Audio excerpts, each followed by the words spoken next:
You are an individual. State the obvious, Brad. Hello, guys, and welcome back to another YouTube educational short where I'm going to be stating the obvious of how an athlete or a client might be a complete separate individual to athlete A, B, C, D, E. We are all individual. We all have different responses, different needs, different requirements. However, within the coaching world, it doesn't seem to be that obvious. What do I mean by this?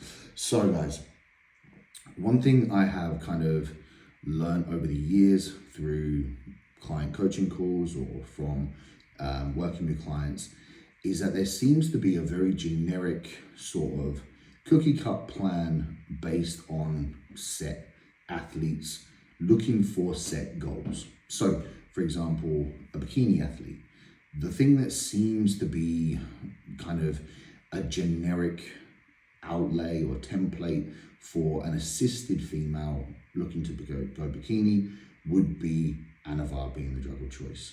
Now, 9 times out of 10 is usually the same set amount, the same set period of time, the same processes based on all these individual clients or physique athletes.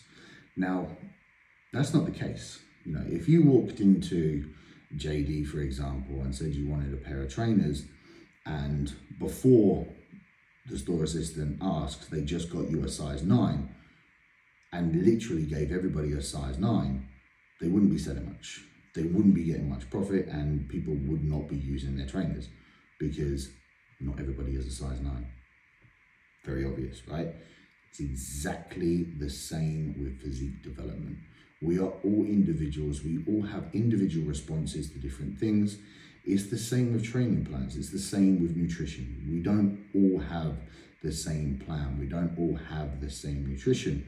And I believe that potentially this has stemmed from maybe lack of knowledge or lack of care or lack of understanding or laziness, but also the need and lust from an athlete that's always looking for that next level thing. You know, they see an athlete win an overall, or they see an athlete win a pro card, and they believe that the plan that they follow has to be the one that they follow because that's what led them to the goal. And that's not the case, because you, for example, could run my plan, my nutrition, my PED protocol, and it wouldn't work for you because obvious, you're not me. Your requirements are different to mine. My routine is different to yours. My body, my physique, everything is completely different. So therefore, what we need to do is take it back and plan and periodize and work in regards to building the individual programming that is suitable for your routine. Now, this takes time, this takes data collection, this takes patience, sometimes it takes trial and error. And I feel that that is where the water gets a little bit murky because we are an impatient cohort. We want it yesterday. We want it last week, but we have to be patient. This is the long game. And also what we have to recognize and remember is that we're also playing with our health. So we have to recognize that we need to do this in a safe manner. Running 10 milligrams of Anavar a day for 8 weeks on and off through your off season and through your prep is not the most optimal way to build and make progress. Yes, of course you're going to see progress because you're using androgens. Yes, of course you're going to see progress because the likeliness is your mindset changes. You put something in, you get excited, you get driven, you get motivated, you're going to train harder. You're going to be more adherent to the plan because psychologically you're more invested because you know this thing is going to be working. However, is it the most optimal way of physique development? Is it the most optimal way for health and recovery? Is it the most optimal way for longevity? Because what we have to remember as well, it's not just the PED, it's not just the dose, it's also exposure and time that you're being exposed to those things that are going to be causing an effect as well. Now, referring back to the fact that we're in patient cohort, sometimes, more often than not, what we can't see is easy to just brush to the side. And obviously, sometimes there are visible effects to what we do.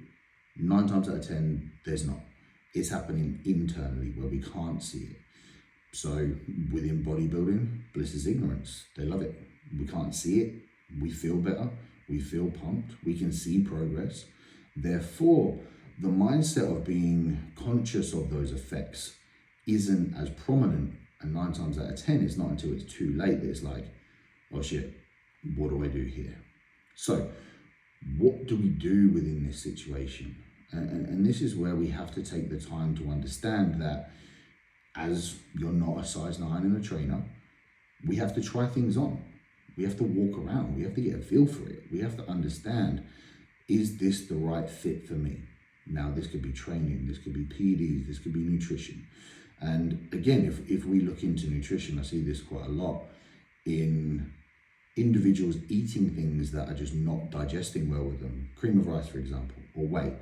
Many of us can't handle most isolates. They will cause digestive stress. They will cause gas. They'll cause diarrhea. But because we enjoy the taste, it's almost like, well, it's nice. I can enjoy this. You know, I can push past it. That's not going to lead us to optimal progression. That's not going to lead us to the best outcome. So sometimes we have to take a step back and say, all right, okay, this size 9 doesn't fit me. Maybe I need an 8.5, or maybe I need an 8. Same with PEDs. You know, it's easy to just pop a pill before you train. It's satisfying getting the pump from that anavar while you're training. But is it leading us to the best outcome? Is it leading us to the best performance and the best longevity of what we want to do in this sport? And don't get me wrong, you know, if you're in it for a short period of time and you just want to go one show and you don't care about your health and you don't care about the adverse side effects, that's the individual's prerogative. But as a coach and as a physique athlete, I believe that we want to do this for a long period of time. We want to do this for as long as we possibly can because it's what we love, it's what we're passionate about. So therefore, we need to take into consideration the best methods in doing this and also the safer. I can't say the safest because anything we do is technically not safe, but we want to do it in the best and controlled way possible for longevity. Now, we could take a female, for example, and put them on anavar, and we can cycle that on and off, and they will see results, but also there will come negative side effects with that. Now, once those negative side effects hit, what direction are you going to go in there? So therefore, what we need to do is strip it back. We need to educate ourselves. We need to understand what these compounds do, the positives and the negatives, the time frames in which we can work within them, and potentially when would be the most optimal time to utilize that. Now, I'm not saying anavar should be shunned away and never used, but I feel there's a place for it and an optimal time to be utilizing that, say like a contest prep for a short period of time to get a desired look, not continuously throughout your season or continuously through an off season, because you're in higher states of stress, managing food, managing carbohydrates, you know, putting the body under stress. Do we want to add another compound that's going to do that? Or do we have a look in our arsenal for another compound that could potentially be utilized that could have a more positive outcome and far lower risks? For example, insulin. You're in higher levels of caloric intake, higher levels of exposure to carbohydrates. You want your performance to be optimal. You don't want to be utilizing something that potentially is going to cause digestive stress, which is one of the adverse side effects of orals. We want to be doing something that's going to be causing ease on the physique, aiding the performance.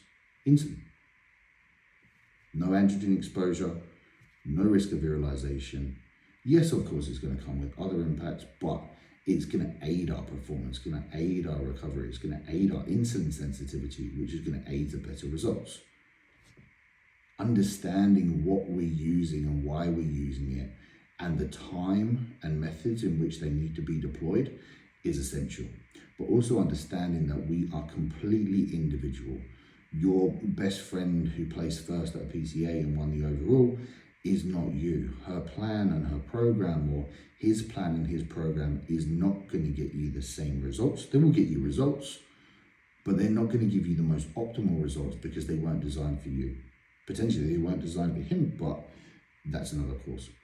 It's one of those situations where we have to understand that within coaching or within physique development, we have to learn about our bodies. We have to learn how we respond and how we act and how we can progress from those data collections. If we take something that doesn't agree with us, we don't ignore that. We change it, we adapt it. We learn what these responses make, and then we can make an accurate decision, an informed decision on what the best direction is to go. Take that and do that with enough time, you will create the perfect plan for you.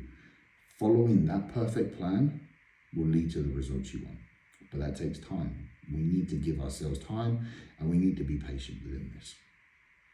Guys, that's enough from me.